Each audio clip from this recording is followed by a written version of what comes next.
Hello, Steve 89. Well, I've done a couple of videos about the casting of Master Universe, and I'm kind of surprised how far we've gotten. This production's gone further than any other production in the last few years or decades. Looks like this film's actually going to happen.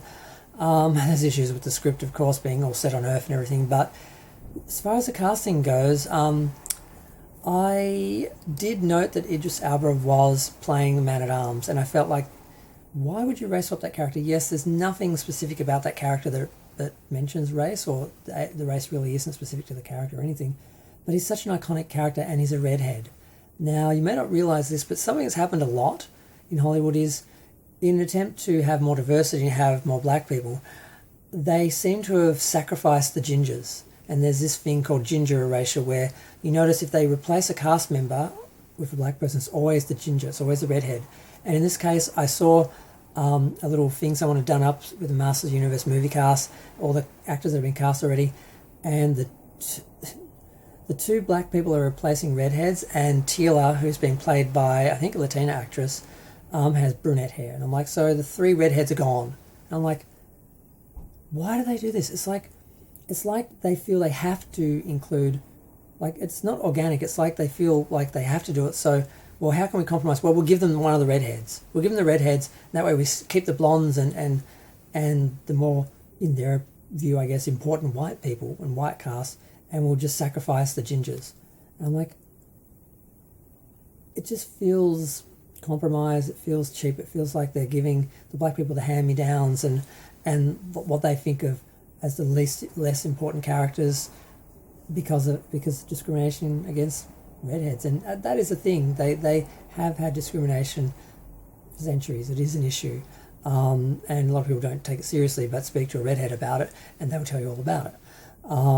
And growing up, I know how much we discriminated against redheads when we were kids, all the stuff we would say and do, and it's pretty evil because it's a thing. And I think the casting in Hollywood is really playing into it, and like I said, they keep sacrificing the redheads for the black people and call that diversity because, we've got one or two black people now, so we're done. We don't have to have Asian people, Latino people.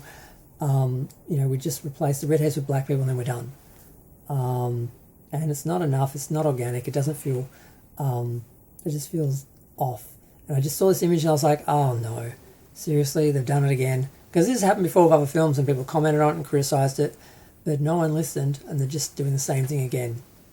Now, is it an issue to cast a person of colour in an alien character that is going to be literally a different colour, like Skeletor or Evelyn or Trapjaw, who's blue and green, and Evelyn's yellow and Skeletor's blue and yellow? Was it an issue when Zoe Saldana played the green character in Guardians of the Galaxy? I mean, I don't think so. Is it an issue for, is it Cynthia Erivo? I can't remember what her name is, the woman who's playing Elphaba in Wicked. Is it an issue that she's black but she's painted green? Like, is that an issue? Or, I don't know. But I just looked at this and thought, not again. We've been through this before. We've seen people done whole diagrams where for all the redhead characters have been replaced by black actors. And I'm like, I'm glad the black people are getting in there. I'm glad we got the tiniest little hint of, diversity. There's been a few films where it was a diverse cast. I'm just watching all the faces on the screen. I'm like, they're not all white men. I'm like, this is amazing. I remember I had that thought consciously in the cinema when I was watching, I think it was the second Pacific Rim film, where they had like an Asian female lead and they had a black lead and they had a white lead and who else? They had a bunch. I just remember being conscious of the fact that I wasn't just staring at old white men in this military organisation and just an all white cast as usual. So diversity is good, but this doesn't quite sit right. I mean, where's Clamp Champ?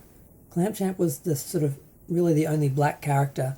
Where's Sunman? Why can't you have these characters and develop them and have black people play them, or create new characters that are black instead of replacing ones that already exist that people already identify with, particularly redheads, as representing them?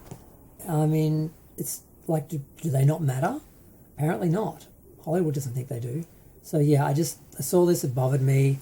I've done this video before about other casts and other movies and other comics and things where they've done this, and I just can't believe we're back here again, that they're still doing this.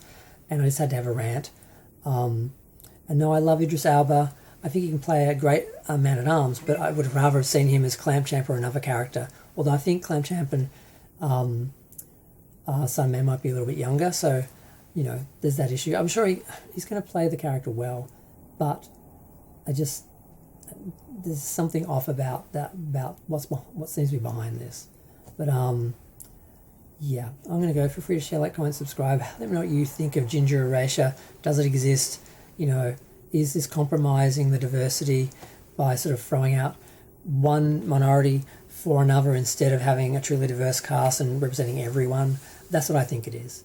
And I've said that. I think I've made my point now. I'm going to go. Bye.